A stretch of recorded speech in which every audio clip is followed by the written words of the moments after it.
Aprendo en Casa. Hola chicas y chicos, les doy la bienvenida a un nuevo programa de Aprendo en Casa. Hoy vamos a revisar el área de Ciencias Sociales para segundo de secundaria y les voy a contar algunas cosas que he estado aprendiendo. Hoy vamos a hacer un viaje imaginario a lo largo de nuestro país y conoceremos más sobre nuestra geografía y cómo está determinada la manera en que vivimos.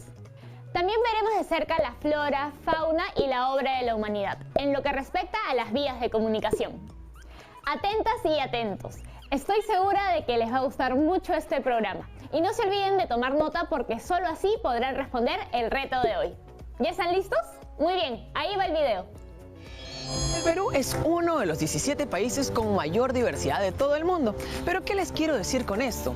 Es que nuestro territorio alberga la mayor cantidad de animales y plantas de todo el planeta. Y esto no es por casualidad.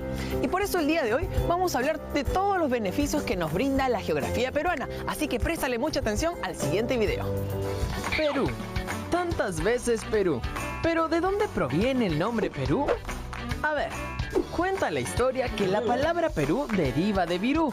Y es que cuando vinieron los primeros españoles al país, preguntaron a unos nativos, ¿cuál es el nombre de este lugar? A lo que ellos respondieron, Virú, la antigua cultura pre-inca. Y los españoles entendieron el nombre como Perú. Pero hoy dejamos la historia para hablar sobre la diversidad climática y biodiversidad de nuestro país. Diversidad climática. Por su ubicación geográfica en el planeta, el Perú debería de ser un país tropical, de clima cálido pero también lluvioso. Pero no, y en vez de eso, contamos con varios climas subtropicales y tropicales. Un trópico es un círculo imaginario que rodea la Tierra en paralelo a la línea ecuatorial terrestre, y existen dos trópicos. Uno al norte, llamado Trópico de Cáncer, y al sur, el Trópico de Capricornio. El clima entre los trópicos suele ser caluroso, pero también lluvioso y por tanto húmedo. Y no varía mucho a lo largo del año.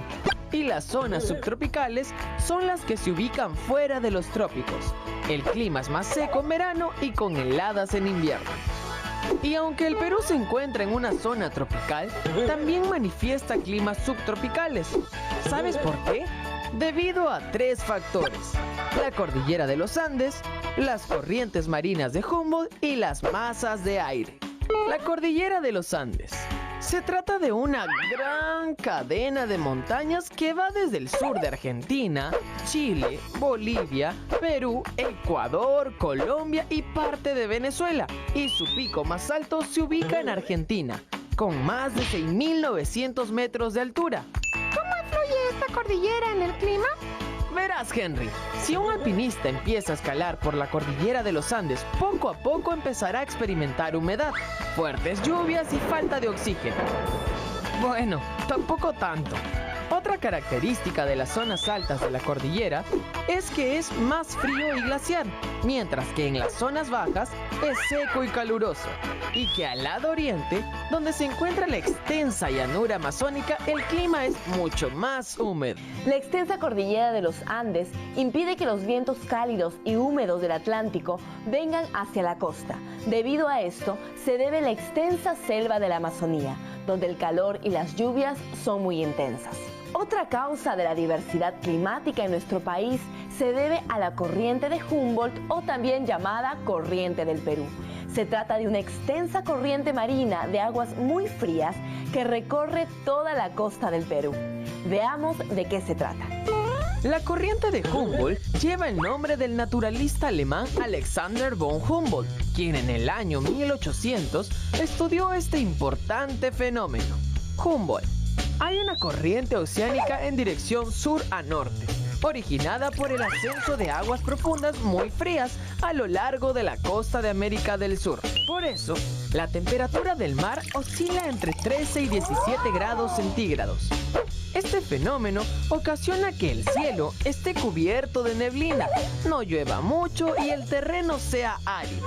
Pero otra corriente marina importante es la del Niño, que a diferencia de la corriente de Humboldt, esta es cálida, va de norte a sur y ocurre entre el 18 y 25 de diciembre de cada año. Y se llama Corriente del Niño en referencia a la época de la Navidad. La corriente del Niño provoca mayor evaporación del agua, formación de nubes y lluvias en la zona norte del Perú necesaria para la agricultura. Por otro lado, tenemos que hablar de dos importantes masas de aire: el anticiclón del Pacífico Sur y el anticiclón del Atlántico Sur. Un anticiclón es cuando dos corrientes de aire se encuentran y crean una zona de alta presión. El aire desciende, produciendo un tiempo fresco y claro. El anticiclón del Pacífico Sur consiste en el encuentro de vientos fríos y secos, lo que genera un gran techo de nubes, disminuyendo la intensidad de los rayos solares en esa zona. Mientras que los vientos del anticiclón del Atlántico Sur es el encuentro de vientos cálidos y provocan fuertes lluvias en la región amazónica, por eso la gran vegetación. ¿Sabías que el Perú es el tercer país más grande de Sudamérica después de Brasil y Argentina? ¿No lo sabía? ¿O quizás sabías que de los 32 tipos de climas que existen en todo el mundo, el Perú tiene 28 de ellos? Bueno, si no lo sabías, ahora ya lo sabes. Y que toda la diversidad de mariposas, de aves, de orquídeas, de plantas nativas también le pertenece al Perú. Y esto es solamente por nombrarte algunas de ellas, Y es que la geografía peruana y la diversidad climática, tanto como el frío, el calor y la humedad, a lo largo de millones de años han hecho que surja una gran biodiversidad. Por eso veamos cómo ha influido la cordillera de los Andes, las corrientes marinas, también las masas de aire y por último la ubicación del Perú entre los trópicos para el surgimiento, para la evolución también y para la adaptación de miles de especies de animales y plantas. ¿Por qué hay tantas especies de animales y plantas en el Perú? Imagínate que estás en una casa de 3 pisos. En el primero lo más probable es que te encuentres una sala, la cocina y el patio. En el segundo puede que haya habitaciones y un cuarto de estudio. Y en el tercero, la casa del perro y la antena. Y algunos juguetes tal vez. Así como en una casa con varios niveles encontramos diversidad de espacios y cosas, la cordillera de los Andes ha permitido la diversidad de climas y el surgimiento de toda clase de especies en sus más de 5.000 metros de altura. Recuerda que el Perú es uno de los 17 países megadiversos del mundo y esta riqueza se manifiesta en la diversidad genética, la diversidad de ecosistemas y especies y la variedad de ecorregiones. La diversidad genética hace referencia a la variedad de una misma especie. Por ejemplo, en el Perú existen más de 3.000 variedades de papas, 36 tipos de maíz y 25.000 especies de plantas que representa el 10% del total mundial. Y ni qué decir de las especies de animales, acuáticos, ovíparos, voladores, insectos, carnívoros, herbívoros, auquénidos, bípedos, reptiles, anfibios y todas las demás especies que viven en la costa, sierra y selva del Perú. La diversidad genética no es producto de cientos de años, sino de millones de años de evolución, cruce de especies y de adaptación, hasta llegar a ser lo que son ahora. De las 117 zonas de vida reconocidas en el mundo, el Perú posee 84, las cuales acoge a más de 25.000 especies de plantas y más de 5.000 especies de animales. El Perú es el país que cuenta con más especies de mariposas y aves de la tierra, y uno de los 5 primeros en cantidad de mamíferos, peces de agua dulce y anfibios. Además, muchas de estas especies son endémicas, que quiere decir que solo existen en nuestro territorio. La variedad de ecosistemas y especies quiere decir que gracias a que contamos con áreas desérticas, húmedas y frías, permite que vivan animales propios del desierto, humedales y zonas frías. Ahora presta atención a estas fotos de animales endémicos del Perú. La rana del Titicaca, que no es una anfibia, sino acuática y casi nunca sale del agua. El mono choro de cola amarilla es tan peruano como el Juane concesina y fue también descubierto hace 200 años por el naturalista Alexander von Humboldt. También está la cortarrama peruana, el churrete real y el mono tocón. Y finalmente, tenemos que hablar de la variedad de ecorregiones. Una ecorregión es un área geográfica que tiene clima, fauna, flora, suelos e hidrología similar en todo su espacio, resultando fácilmente diferenciable una ecorregión de otra. El científico peruano Antonio Brat-Egg identificó la existencia de 11 ecorregiones en el Perú, 3 de ellas únicas en el mundo. El primero está en el norte, el bosque seco ecuatorial que abarca territorios de Ecuador y Perú. ¿Existe un bosque seco? Sí, Henry. A ver, no quiere decir un ambiente donde los árboles estén sin hojas y parezca algo fantasmal. Nada que ver. Es que en esta zona hay épocas de lluvias, pero también épocas de sequía. Y aunque no te lo creas, aquí habitan 67 especies de aves endémicas, un récord de endemismo en el mundo para un bosque seco. El segundo está en el sur, en el desierto del Pacífico, que abarca toda la costa del territorio peruano, extendiéndose incluso hasta el norte de Chile. El desierto del Pacífico es uno de los más áridos del planeta, y recuerda que todo este desierto destacan las lomas, un tipo de ecosistema exclusivo del Perú. Finalmente, otra ecorregión compartida con Chile es el mar frío de la corriente peruana o de Humboldt, que es una de las regiones marinas en recursos hidrobiológicos más ricas del mundo. Recuerda que la diversidad de paisajes del Perú está asociada a dos elementos, al relieve y al clima. La combinación de ambos factores permite la existencia de gran variedad de vegetales y animales, lo que nos convierte en uno de los países con más diversidad del mundo. El Perú es uno de los 17 países megadiversos, es decir, que alberga la mayor cantidad de biodiversidad de especies de todo el planeta.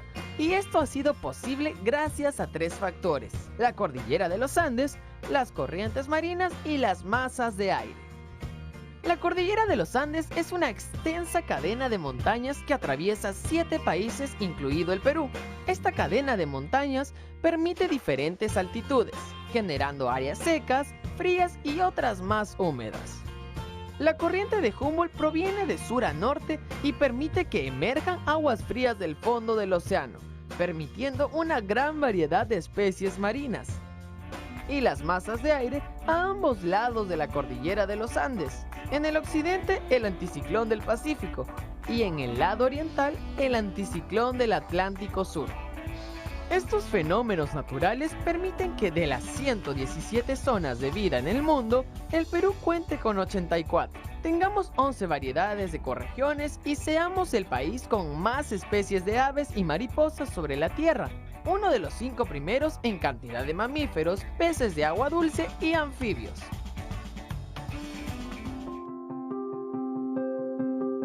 ¿Qué es lo que piensas cuando ves programas de la geografía o biodiversidad del Perú? No sé, a ver, yo quiero adivinar. ¿Te gustaría conocerlo, sí o no? Bueno, digamos que el Perú es un país para todos los gustos. Si es que te gusta el calor, por ejemplo, tenemos un amplio desierto desde Tacna hasta Tumbes. Y si es que eres de los que te gusta el frío y la nieve, Ancash es el lugar exacto. Y ni qué decir de la selva, que es el lugar para todos los aventureros. ¿Cómo no sentirnos orgullosos del Perú? La verdad, tenemos mucha suerte y tenemos que respetar siempre el hábitat de todos los animales, evitando la contaminación. Así que ya lo sabes.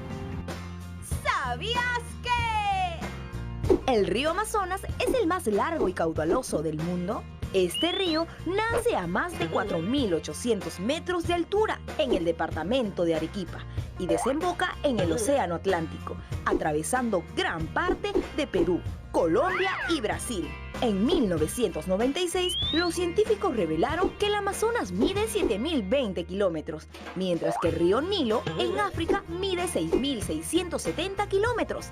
Además, el Amazonas es el más caudaloso, lo que significa que es el río con más cantidad de agua del planeta. Ahora ya lo sabes.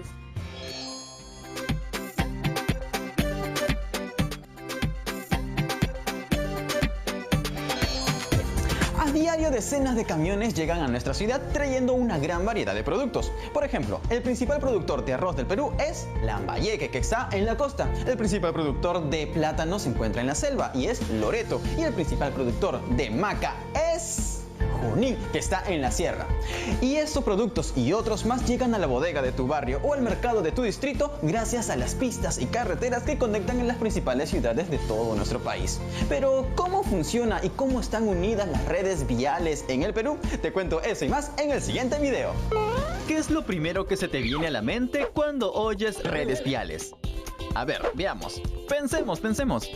Correcto. Un conjunto de vías o caminos unidos entre sí.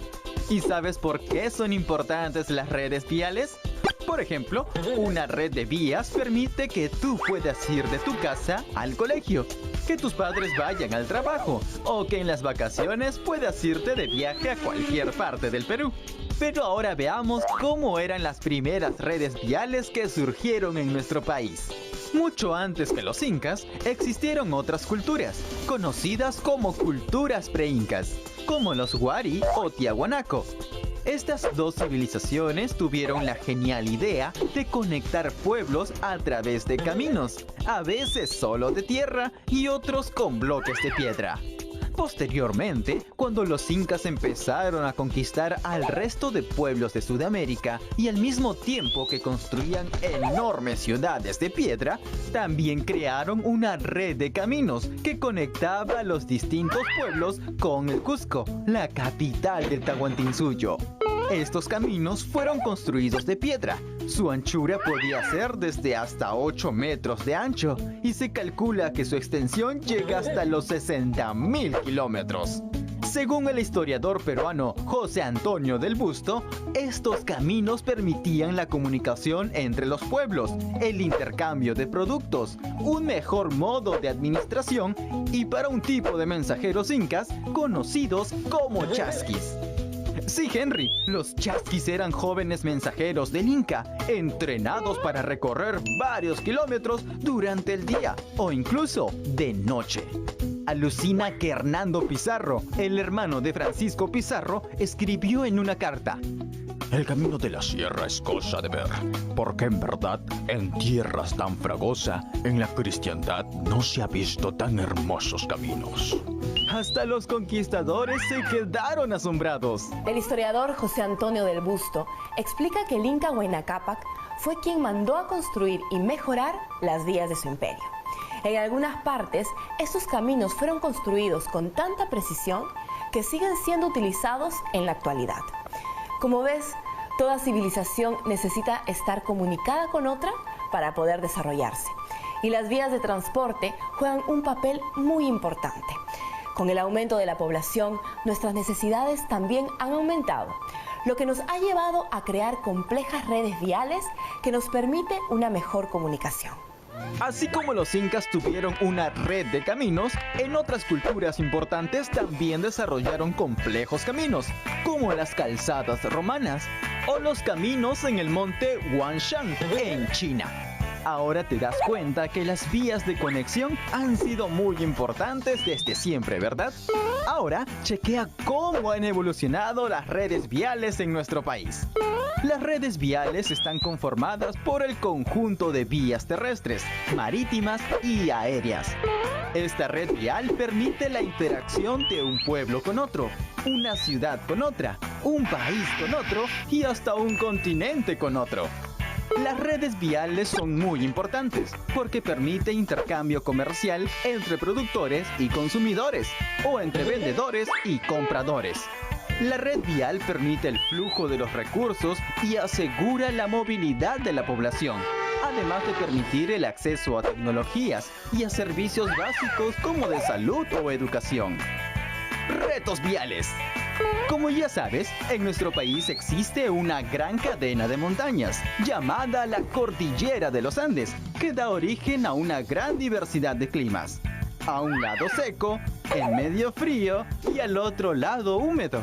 Pero también significa un reto para la conexión entre Oriente y Occidente.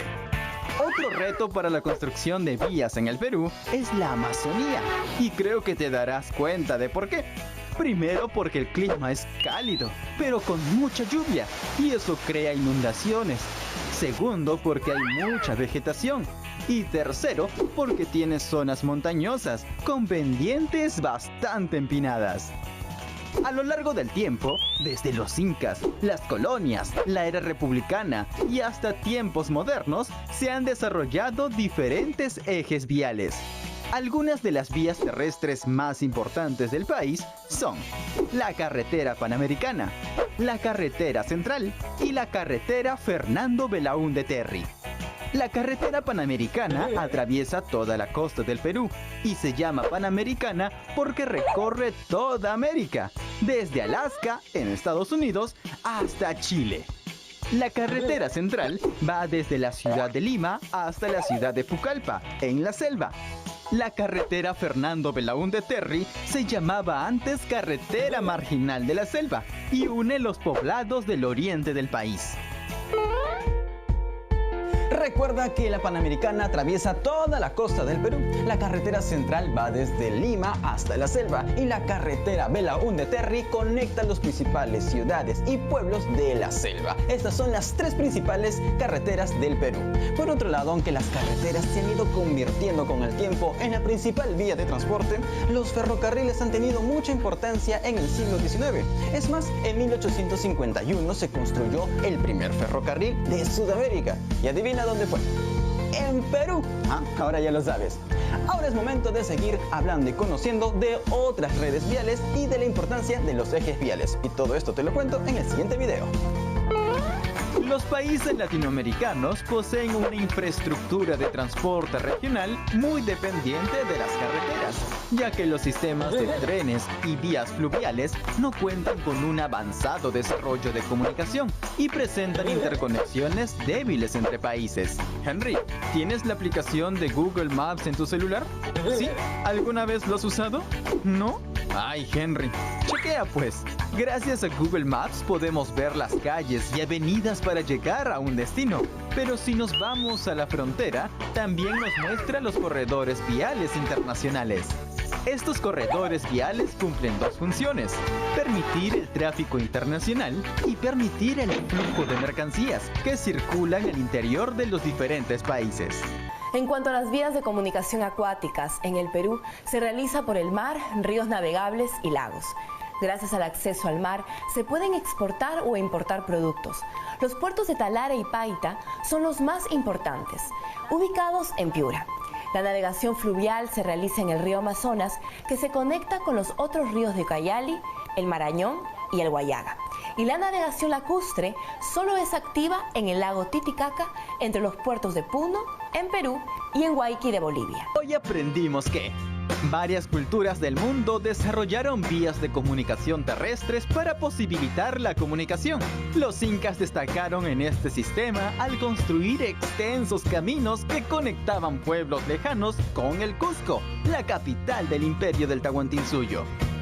Las redes viales han ido desarrollándose desde el imperio incaico, la época colonial, la república y la era moderna para facilitar el transporte de mercancías, personas y acceder a más servicios, tecnologías, entre otras cosas.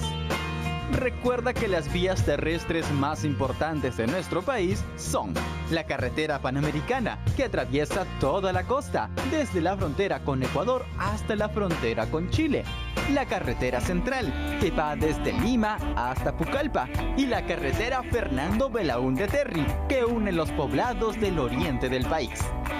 Una red bioceánica permite el tránsito entre el Pacífico y el Atlántico por medio de los países sudamericanos. Cuanto más vaya aumentando la población y las ciudades sigan creciendo, más necesidades tendrán que ser cubiertas, como el acceso a salud, centros de estudio como colegios, universidades, trabajo y así muchas cosas más. Y también el aumento de carreteras y pistas. Eso es nuestras redes viales. ¿Qué les pareció lo que nos han explicado? Como hemos visto, el Perú tiene características que lo hacen uno de los países más ricos en biodiversidad. Y ni qué decir del bosque seco ecuatorial, el desierto del Pacífico o las lomas que nos hacen un país único. Y precisamente en esta geografía tan variada, el Perú tiene el gran reto de mantenerse comunicado y conservar en buen estado sus vías de comunicación. Y así como el Perú tiene un gran reto, tú también lo tienes. Estoy segura de que ya lo sabías. Vas a escribir un diagnóstico de la geografía del departamento en el que vives y para esto vas a tomar en cuenta lo siguiente: ubicación y mapa de tu departamento. Características de la región o ecorregión a la que pertenece. Recursos. Y la influencia del relieve y el clima de tu región en las redes viales, estado de conservación e importancia. Ya sabes que al concluir debes guardar todo lo aprendido en tu portafolio de aprendizaje. Nos vemos la siguiente clase. ¡Chao!